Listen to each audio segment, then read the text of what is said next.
Visakha steel plant issue మరోసారి ఎన్నికల్లో ఆయుధంగా మారబోతోంది. నిజానికి ఈ అంశం 2021లో జరిగిన లోకల్ బాడీ ఎన్నికల్లో టీడీపీకి ఉపయోగపడింది.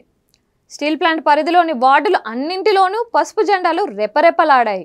దాంతో 30కి తగ్గకుండా కార్పొరేట్లను గెలుచుకొని విశాఖ కార్పొరేట్లో టీడీపీ కీలకంగా మారింది. ఇక ఇప్పుడు చూస్తే నిన్న మొన్నటి వరకు వైసీపీ బీజేపీల మీదనే స్టీల్ ప్లాంట్ కార్మికులు నిప్పులు చెరుగుతూ వచ్చారు. దానికి కారణం రెండు పార్టీలు అధికారంలోకి ఉన్నాయి. కేంద్రం ప్రైవేటీకరణ చేస్తూ ఉంటే వైసీపీ ఆపడానికి ప్రయత్నం చేయటం లేదని కోపం అయితే, బీజేపీ దూకుడుగా విశాఖ స్టీల్ ప్లాంట్ను ప్రైవేట్ పరం చేస్తుంది అన్న మండిపాటుతో మరో కారణం కూడా ఉంది. అయితే ఇప్పుడు సీన్ మారింది. ఏపీలో రాజకీయాలు మారటంతో ఉక్కు ఉద్యమకారులు తమ కోపాన్ని కూటమి మీద చూపిస్తున్నారు. కూటమిలో బీజేపీ చేరింది, అందులో జనసేన టీడీపీ కూడా ఉన్నాయి. దాంతో ఈ మూడు పార్టీల మీద నిప్పులు చెరుగుతున్నారు. ఏపీ ప్రయోజనాల కోసమే పొత్తులు అని టీడీపీ జనసేన నేతలు చెప్పడాన్ని ఎద్దేవా చేస్తున్నారు.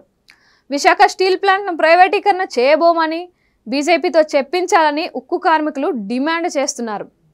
అలా అయితే కూటమికి మద్దతు ఉంటుందని చెబుతున్నారు. విశాఖ జిల్లా పరిధిలో గాజువాక, పెందుర్తి, అనకాపల్లి, విశాఖ పశ్చిమ, నార్త్ సీట్లలో విశాఖ ఉక్కు ఉద్యమం ప్రభావం ఉంది. దాంతో ఈ సీట్లలో పట్టు కోసం ఇప్పుడు వైసీపీ స్టీల్ ప్లాంట్ ఉద్యమాన్ని వారి డిమాండ్లను తమకు అనుకూలంగా మలుచుకుంటోంది.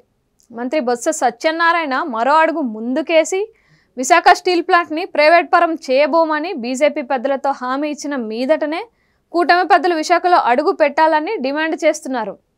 లేకపోతే ఉత్తరాంధ్రలో కూటమి ఓట్లు అడిగేందుకు అర్హత కోల్పోతుందని ఆయన హెచ్చరిస్తున్నారు.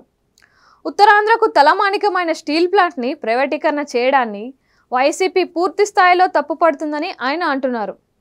విశాఖ స్టీల్ ప్లాంట్ని ప్రభుత్వ రంగంలో కొనసాగించాలన్నది తమ పార్టీ విధానం అని ఆయన అన్నారు. విశాఖ స్టీల్ ప్లాంట్ గతి ఏంటో బీజేపీతో పొత్తు కుదుర్చుకుంటున్న పార్టీలు తేల్చి చెప్పాలని ఆయన అంటున్నారు. మొత్తానికి చూస్తే ఇది చాలా కీలకమైన విషయమే కాదు, ఎమోషన్స్తో కూడుకున్న అంశంగా చూస్తున్నారు.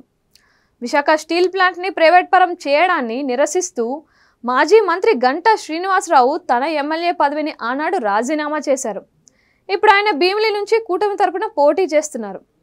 ఆనాడు చంద్రబాబు స్టీల్ ప్లాంట్ ప్రైవేటీకరణకు వ్యతిరేకంగా విశాఖ ప్లాంట్ వద్ద భారీ సభను నిర్వహించారు.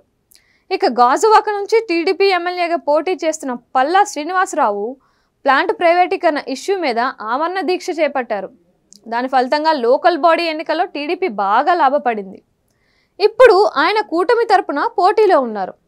బీజేపీ జెండాలతో ప్రచారం చేస్తున్నారు. దీంతో స్టీల్ ప్లాంట్ కోసం పోరాడుతున్న ఉద్యమకారులు మండిపోతున్నారు. వారిలో పేరుకుపోతున్న కూటమి పట్ల ఆగ్రహాన్ని సొమ్ము చేసుకోవడానికి వైసీపీ వేగంగా పావులు కలుపుతోంది. మరి ఈ విషయంలో వైసీపీ ఎంతవరకు సక్సెస్ అవుతుంది, కూటమి ఈ సమస్య నుంచి ఎలా తప్పించుకుంటుంది అన్నది వేచి చూడాల్సిందే.